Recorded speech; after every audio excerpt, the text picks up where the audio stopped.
Mahomes looks to throw it. Pump faking, right side. He wants it. A comeback cut. It is caught by Kelsey. Touchdown, Kansas City. The game is over. The Kansas City Chiefs are champions. How about those Chiefs? Welcome back to the Kingdom Corner. I'm Andrew, and here with me as always is your favorite person, the man himself, Mr. Dale Baker. How are we doing, sir? Hey man, we're doing good.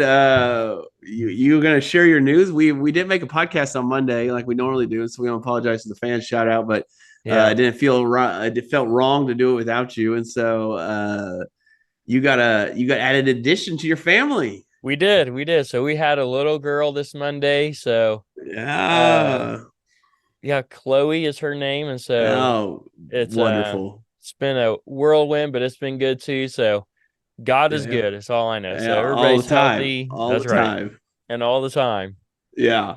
God amen. That's a great man. Fantastic. You don't look too tired. Good. Hopefully it stays that way. It's awesome. It's awesome. So very excited for you and Jill and Ezra, and just fired up. So it's great. Yep, it's good. So so apologize for not being able to record one on Monday, but we were in the hospital that day having a baby, so was no option for that. So I don't think we wanted to record one. Oh, well, you're probably right. We probably didn't. I mean, we both were pretty confident going into that Bills game. Oh man! And then all of a sudden, we just got let down. I mean, we both had scores of the Chiefs scoring 24 points, and the Chiefs once again can't even get over 20 points. Man, it's tough. So let's get into it. Let's just a little recap, and then we'll talk about the Patriots. All right. Well, here's a stat for you for over the last few games for the Chiefs offense. In the last 6 games, in 5 of the last 6 games, the Chiefs offense has been held under 20 points a game. So, and I'll say one of those they scored 21, but that was the defense scoring a touchdown against the Dolphins. So, when you're talking strictly the Chiefs offense, they've been held under 20 points a game in 5 of the last 6 games, and it's hard to win any NFL game if you're not scoring over 20 points. So I think the NFL average is somewhere around 23, 24 points a game. Under 20 is not going to do it.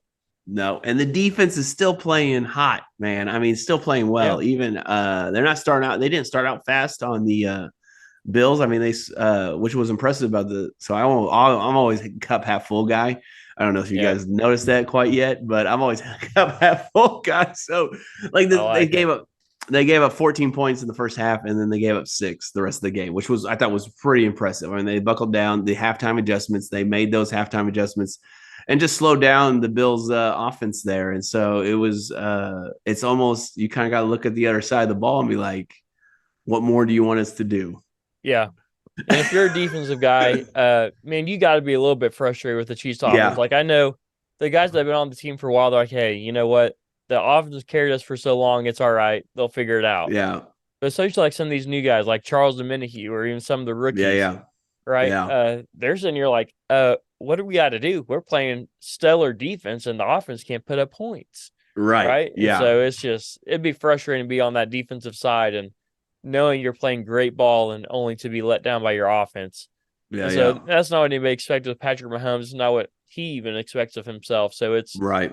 Man, and I'm not even saying it's Patrick Mahomes' fault. We talked about it a little bit in the last episode. Some of it is his fault, but not all of it by any means. And so it's just a lot of team game concept here. And that's what this Bills game came down to, right? A lot was these mental mistakes is what it was. Every time, it's not just the Bills game. It's been most of the season. Every time the Chiefs offense seems to get going, they get hindered and stopped by their own mistakes, whether it's a penalty, or just not lining up right, or whatever it may be. And so the Chiefs are not catching the ball, just dropping it. I mean, all mental mistakes. Lining up offsides. It's great. It's beautiful. Yeah. Well, and that's the thing that everybody's talking about, right? The offsides. Yeah. Right. Yes. And so, I mean, like, the big thing was, I know we talked about it in our previous episode, was the fact that, like, the turnovers, right? We had to win the turnover battle. And I think Andy Reid's right now -8, and I think the team's -8 all year. And so, like, that's like the worst turnover ratio differential in Andy Reid's career. And so, like, it's just, yeah. And so when you give the ball up twice and you only get one time, and like we said, you had to capitalize. Josh Allen's going to give you two, and he did. And Reid didn't catch the one that he should have caught, or I think Snead was right behind him and thought he probably had a better opportunity to grab it. But Reid's making a play. You got to make that play. You got to knock it down or whatever, just so you never knows what's going on behind you. And so, but yeah, we just didn't capitalize on turnovers. And so, yeah, it was a tough game to lose. There's only 4 teams in the NFL that have a worse turnover differential than the Chiefs, and those teams are. Don't tell me. I know. The Panthers, the Patriots, the Raiders, and the Commanders. Those are the only teams that have a worse turnover differential than the Chiefs do. So, So, and obviously your best teams are the ones that have, the best turnover differential. Like the 49ers are plus 11 at best in the league. So, yeah, those turnovers make a huge difference. Yes, they do. And they games, and obviously we don't want to turn the ball over. If we don't get to turnovers, like that's a zero. So that's fine. But like, yeah, we just can't turn the ball over. Just loses possessions for us and opportunity to put points on the board. And so where are you at with Kadarius Toney? I'm not ringing him over the fire like a lot of these other fans are. The big talk is him lining up offsides, right? And you watch the replay, and it's okay. Right. It's very obvious that he is offsides. Yes, we're not quite. Yeah, yes. So everybody's arguing the fact, though, that, and this is what people are arguing. And if you ask Chiefs fans that are arguing this point, they'll say this too. It's like, we're not arguing that he wasn't offsides. We're arguing that in every NFL game, the refs always give you a warning and then give it to you. Right. And so, whatever you want to call it, it doesn't matter. As an offensive guy, you should never line up offsides, because you can look over at the ref, point to him, and say, "Hey, am I lined up right?" And they'll give you a thumbs up or whatever motion they give you. To tell you whether you're right or wrong. And so you can do that every single play. And as an offense, you should do that every single play.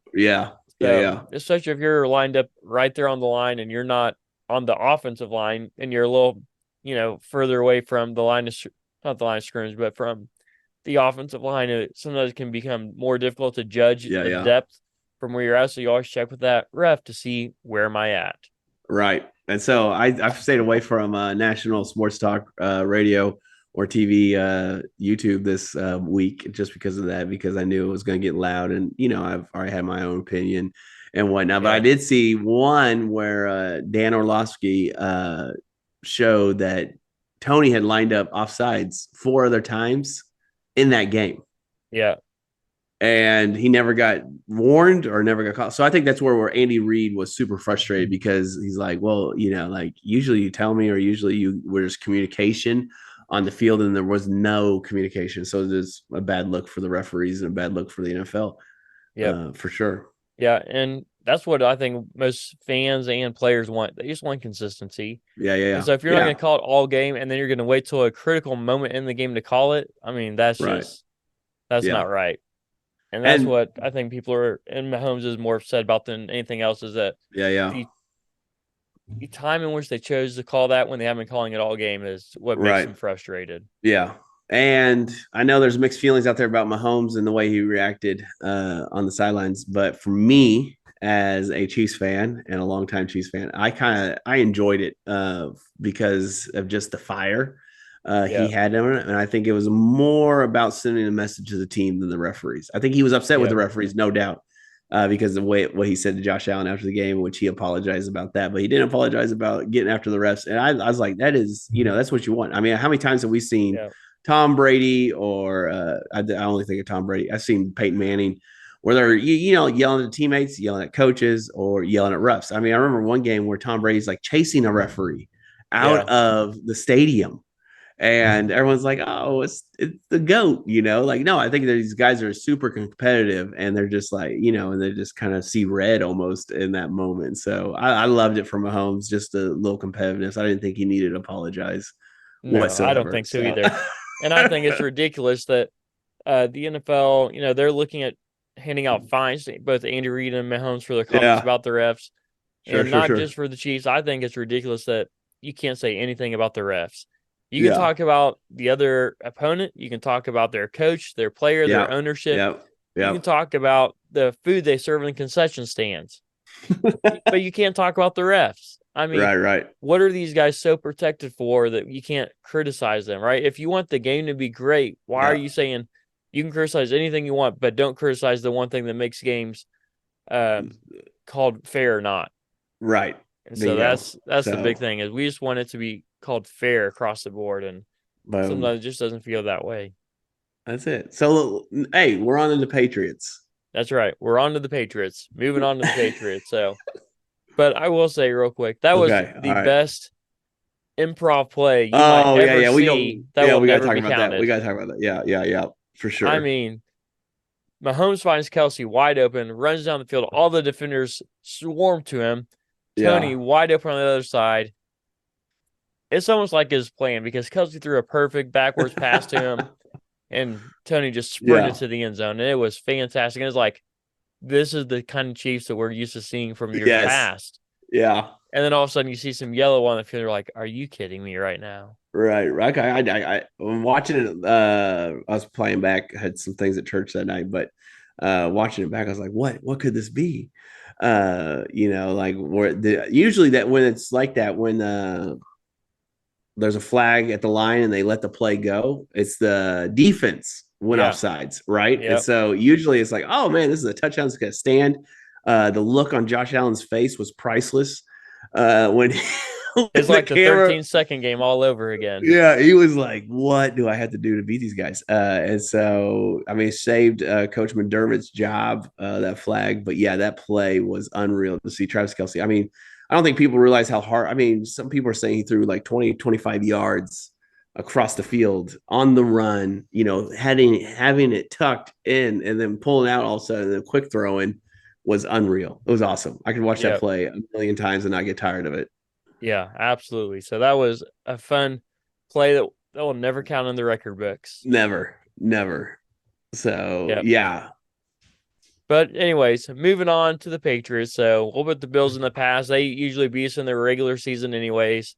They just can't seem to figure out how to beat us in the postseason. So I'll take those stats every day if we get those postseason victories. So the Bills, they're still trying to scrape and fight for a way just to get into the playoffs. So we'll see if they even make it. That's right. All right. So on to the Patriots. Here's a few stats for you about Chiefs and Patriots. So Chiefs offense, total yards are still number 7 overall. Okay. Patriots are number 28 overall in offense. So Chiefs passing is 6, rushing is 17, and scoring is 11. They're averaging 22.5 points a game. Patriots offense, they're 25th in passing, 22nd in rushing, and last in scoring, averaging 13 points a game. Wow. So I don't know what the all-time low is for the NFL, but that's got to be pretty close up there. Except for maybe back in like the 40s and 50s when sometimes they didn't score a lot anyways. But since the Super Bowl era, I mean, 13 has got to be one of the lowest ones, I would think. Right. That's tough. That is. So defense aside, Chiefs defense is number 6 overall in yards allowed. Patriots defense is number 8 overall in yards allowed. So Chiefs defense is 6th in passing defense, 20th in rushing, and 3rd in scoring, giving up about 17.5 points a game. Patriots defense, 15th in passing, 3rd in rushing, and 15th in scoring, giving up about 20.9 points a game. So the Patriots defense is their bread and butter. And so even their rushing defense, they are giving up a league best 3.2 yards per rush. Wow. So that is incredible. I wish the Chiefs could get closer to that, but that is the best rush defense as far as yards per carry of any team in the NFL. Man, that's pretty impressive for the Patriots, and so it's very lopsided, right? The Bill Belichick defensive coach, he's got the defensive humming and playing well and holding teams down, and then the offense can't do anything except for the last game. I think they scored some points, which was shocking, but I think they end up winning like 21-18 or something like that against the Steelers. Yeah. Yep. So, but I think 14 of those points were pretty quick, and then Zappy coming through. and leading the Patriots to win, which I thought was a big thing for the Patriots and the morale, even though they are officially, you told me earlier, they are officially eliminated. Yep. Only AFC team so far that is officially eliminated from playoff contention, but the Patriots have done it. So are they going to be playing for much? Oh yeah, those guys play for pride as much as they love ruining people's seasons. There you go. Okay, if you're out, and so if they could help, bring the Chiefs down a little bit more, they are going to be all fired up and for it. So yeah. We talked about this before. I don't think the Chiefs will do it anymore, but you can't overlook any team, even a team like the Patriots. Well, I mean, the Chiefs. You can make an argument they've overlooked some of these teams that they've lost to. Looking ahead to other games or whatever, and end up dropping several games here now. So, Chiefs got to pull together here. You got to win out. I think the last time we one of these teams that I thought was going to be a cakewalk, I said I think all they have to do is get off the bus, and they win. And man, those words, like you're always warning me, Andrew. You're always telling me like, hey, it's any given Sunday. Any team can be any team. You have to play the game and execute at a high level. And so hopefully the Chiefs can do that. And so what do you think the Chiefs have to do to beat the Patriots on Sunday at noon? Because this game got flexed, right? This is the game that got. This is supposed to be a Monday night game. Got moved to noon on Sunday. So for the Chiefs to win this game, they can't have any turnovers, right? They can't give that defense and that Patriots offense any life. And so eliminate the turnovers and eliminate the mental mistakes, right? So don't be lining up offsides. Don't be having false starts, holding plays. I'm not saying you have to be completely perfect and can't ever make a mistake, but especially in critical moments, you have to know what you're doing and know what the refs are calling. Yeah. You can't jump off sides. You can't do any of those things. You have to just simply play the mental side of the game as much as the physical side and know your assignment and do your job. Yeah. Yeah, I agree with all that. That's a big thing. And then that's defense got to show up, right? Let's hold those Patriots to even lower than 13 points.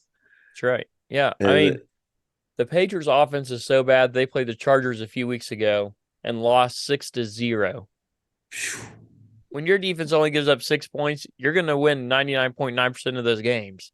Yeah. The Patriots found a way to lose in a 0.01% probability to lose. So it'll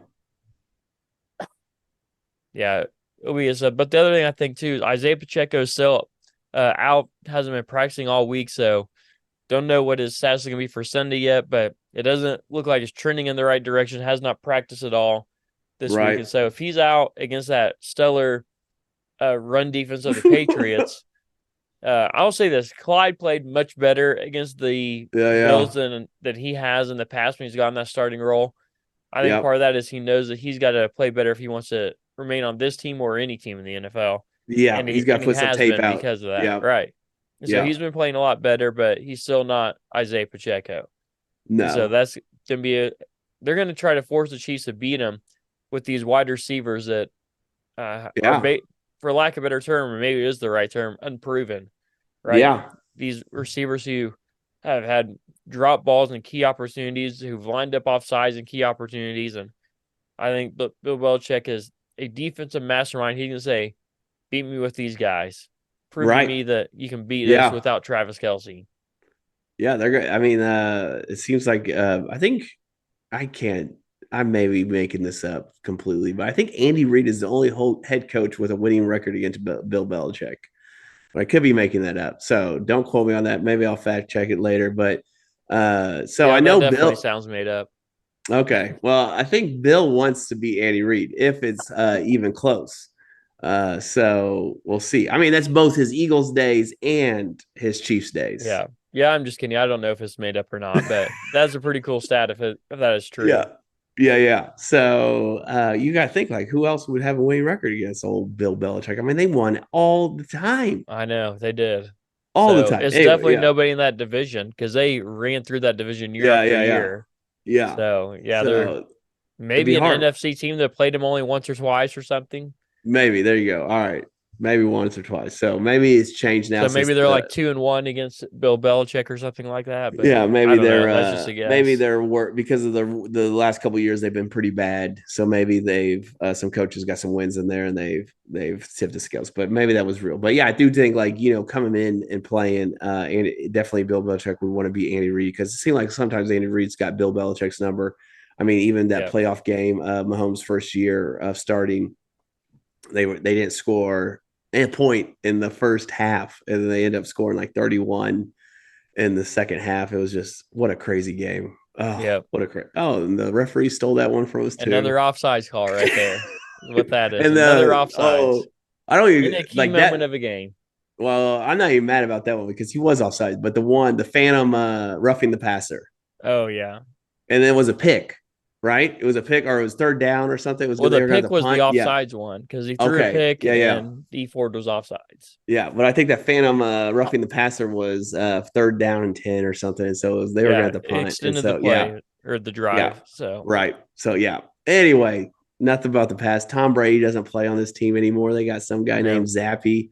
And I think it's going to be a great game for the Chiefs to get right. And so I think these next 4 games are important for the offense to get right.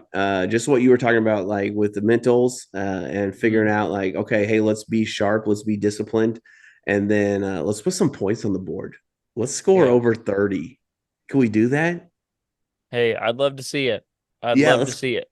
Let's score 40. Why stop? The Patriots defense has only given up an average of 20 points a game. So we'll see. Okay.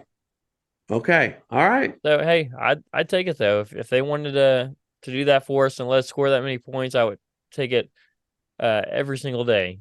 Yes, let's do it. Well, there's only been, let's see. There's only been 3 teams all year that have scored over 30 points against the Patriots. So those teams are the Cowboys, the Saints, and the Dolphins. Those are the only teams that have scored over 30 points against the Bills all year. All right, we're somewhere in between the Saints and the Dolphins. Oh, yeah, for sure. All right, we can do it then. Okay. So it's possible. There you go. All right, what's your score prediction for this game here? All right, 42-9. Oh, man, that is a big one. So big. All right. Yeah. So I think it's important for the Chiefs these next 4 games to score, get the offense right. And so, and to go in with that. You're not even picking just over 30, though. You're like, you know what? 30, not enough for me. We're going to put up the most points. The Patriots defense has a lot all year. We're going to go ahead and put up 42 points. I think they're going to go they're going to scorch the earth right here. And so I like it. It starts with the Patriots, and then we'll handle the Bengals, and then are the Raiders. Then we'll go to the Bengals, and then Chargers. They're losing 42 at half right now. And so, I mean, I think the Chiefs, they just have to get right. Their offense has to get right. They got to get points on the board and maybe scare some of these AFC teams. Yeah. Well, and I think to your point, too, about Mahomes earlier, going on that tyrant raid against the refs or whatever you want to call it in this last game, man, I think that's going to put a fire under this Chiefs team. I think they're going to be locked in this week and say, okay, you know what? That's my quarterback. I'm not going to let him down again. That's the guy fighting for every inch and every win every single week. Yeah. Boom. And I'm not going to be the guy that's going to sit back and like, oh, that's the guy I just let down. The guy that has that much fire in him.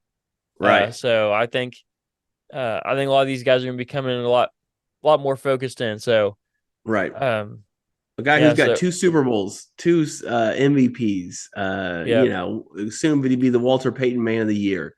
I mean, he has all the accolades, and he's still fighting for a regular season Week 14 game. Yep, absolutely. And it seems like we're going to get at least 1 or 2 of our injured players back. So Drew Tranquil looks like he's off the concussion protocol. He's been practicing this week, so that is a good sign. Man, that's great. Nick Bolton is still practicing. He's been limited in practice still. They're still trying to nurse him back a little bit, but he's looks to be healthy and coming back. So a lot of good things for the Chiefs. I mean, we're still missing some of our key players too, like Brian Cook, that safety that's been playing really well. Yeah, really well. He's going to be out at least 4 weeks at a minimum because they placed him on the IR last week. So Justin Ross missing him quite a bit. Well, he's another guy that's back this week. Yeah. So back in practice this week. So we'll see if he's able to do anything. he didn't really do too much before he left, but hopefully that'll change. Hopefully that'll give him a little bit more motivation to come in and be fired up. On. He's had time to clear his head, little hiatus. Let's get right and let's play right. So, all right, what's your score prediction? I gave mine. Did you give yours? No, not yet. I have not. So my score prediction: Chiefs 20, Patriots 10. Okay, so very conservative. Still too well. Yeah, I've been burned too many times by the Chiefs in the past few weeks to say, hey, you know what? They're going to win by 20. I think the Patriots defense is for real, just like the Chiefs defense is for real. Right. I just don't. I think the Chiefs defense, the last few weeks they've given up 14 points really early in games. So I don't think they're going to give up 14, but they might give up a few points early, and then they might give some garbage time points at the end of the game. So yeah, that's why I got 9. Yeah. Yep. All right. There you go. Still not giving them a touchdown anywhere, but no, I don't. I think this defense is going to be stingy. I think the offense is going to want to embarrass the next 4 teams. All right. I'm telling you, that's how I feel. All right. Well, let's jump into our player profile this week. So this is some defensive backs. So in the backfield for the defense, locking some receivers down and everything else. So 2 guys, one from the Patriots, one from the Chiefs. You tell me who you pick, and if you want to try guess the names, you can. So there's no way I don't know anybody from the Patriots. So all right. Well, in fairness, I didn't either, so I looked it up. So okay. All right. Solo tackles. Player A has 59. Player B has 47. Completion percentage against these guys. Player A 62%. Player B 57%. Passes defense. They both have 7. Okay. Interceptions, okay. Player 1 is Player A has 1, player B has 2. Forced fumbles, they both have 1, and they also both have 1 sack. So a lot of close numbers here. Man, how do you even choose which one you would want? Pass deflections, INTs. I guess I'm going I think I'm going with player B. 47 tackles, 57 percentage completion percentage. It's lower than 62, and then the 2 INTs, the forced fumble, the sacks. So the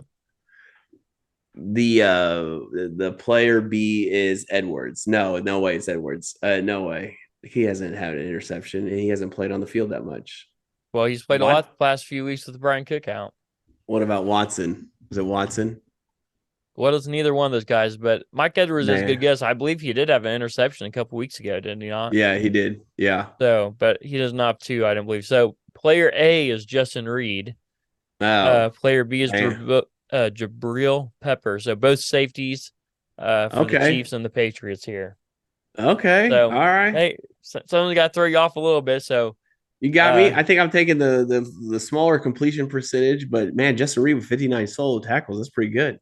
Yeah, I mean, he's been getting a lot of hate this week for a reason that I really don't understand. Maybe the last 2 weeks, and it makes no sense to me why people are hating on him so much. I mean, maybe it's because the Chiefs have just lost some games and they're just looking for someone to point fingers at. And that guy's playing through. They're like, man, they shouldn't have paid him anything. It's like this guy's been playing a lot better than people are giving him credit for. He might not be seen in every play like the Honey Badger was, but he is still out there making plays. So I think he's playing through some stuff. I think he's come off the field a couple times in that game against the Bills and then got right back in there. So kudos, playing tough and being out there for his teammates. So I was not a big Reed fan in the beginning, but you have turned me slowly over to appreciating his play on the field. Well, what can I say? I know my guys. There you go. So tell me, we got the AFC Power Rankings by Andrew here. It's because we don't care about the NFC, not yet, not until one game do we care about the NFC. So where are the Chiefs at in our power rankings? Hopefully they're not at the bottom with the 3. AFC bottom dwellers, and I'm not sure how much long we're going to do the bottom dwellers because it doesn't seem to change very much down there. Right. The bottom 3 teams are the bottom 3 teams. You can change up how they are, but number 16, the Patriots. Yeah.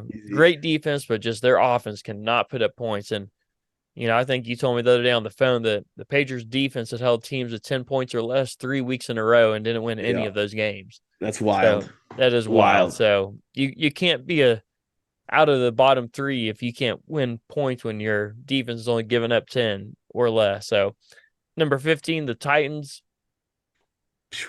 They they're had a big still a win. mess. They beat the Dolphins. They did have a big win. So, I mean, props to them for winning that game. But guess what? The Jets also won a game. That doesn't mean that they're a great team. So, yeah, that's true. That is true. There's a lot of these teams right now that I think we've talked about before is the AFC is wide open for anybody who wants to take it, honestly. Yeah. Anybody that wants to take the AFC can get it. So, but those are our bottom three for right now. I don't see any chance of any of these teams having to make the playoffs. All right, top 5, baby. Let's hear them. All right, big shakeup in the standings this week. No. I'm scared. Man, I'm scared. There's a couple teams that I thought about moving into the top 5 who are not in it, but a few more. I honestly, this is gonna surprise you. Spoiler from behind the scenes kind of thing. I almost put the Broncos in the top 5. Man, I didn't quite. I probably would have them about number 6 right now, but they are just playing some good football right now and winning games. So that's all you can do is win games. That's all you can do.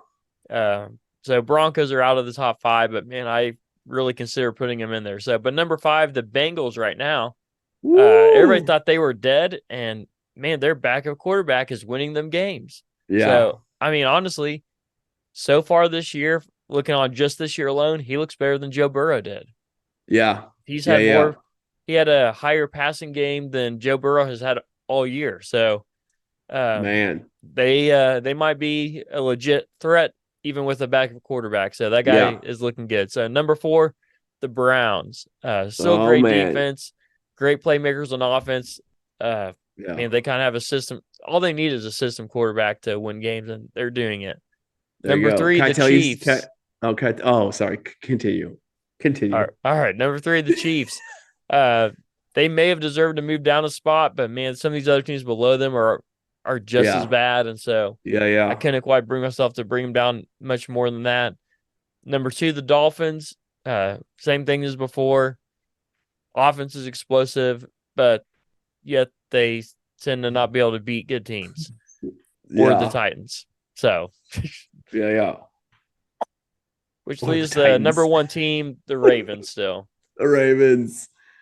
Big win against the Rams. Huge win for the Ravens. Yeah, I mean that they should have lost that game, but kudos to Lamar and the punt returner that ran the thing back and won it. So kudos, they found a way to win the game. The funny thing I was going to tell you, I have a friend that loves the Pittsburgh Steelers.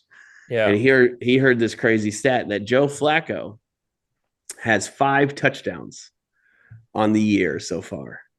Yeah. Can you guess how many touchdowns Kenny Pickett has? Oh, for the year.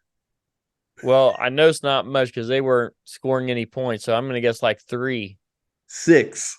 All right. So more than I thought even, but man. Joe Flacco's played 2 games and has about as many touchdowns as Kenny I Pickett. saw that they announced he'd be the starter for the rest of the year. Yeah, why not? I mean, he's putting up the good numbers that you want, so might as well. Yeah. All right, last question for you before we get off here. So, question has been floating around, so I'm going to just bring it to you. So, Mahomes, obviously generational quarterback. Yep. And yet here we have this year where we have basically depleted his receiving core outside of Travis Kelce. Yeah. And so the question has to be asked, are they wasting a year of Mahomes? Oh, career? Yeah, 100%. I mean, I think it was just a misevaluation of talent. They thought they had the wide receivers in the room. They thought they had the talent, and then the lights turned on, and then they realized they did not have the talent, and they still didn't do anything about it. I mean, we go back and we'll listen to every podcast we talk about. We kind of diagnosed this pretty early that this was not going to win. This was going to win games because you had 87 and 15, but man, and that defense was just playing so well, but. Yeah, this is kind of sad to think about where you're like, man, you could have got him some weapons. Just one. I mean, Juju made all the difference. Just someone who could catch the ball.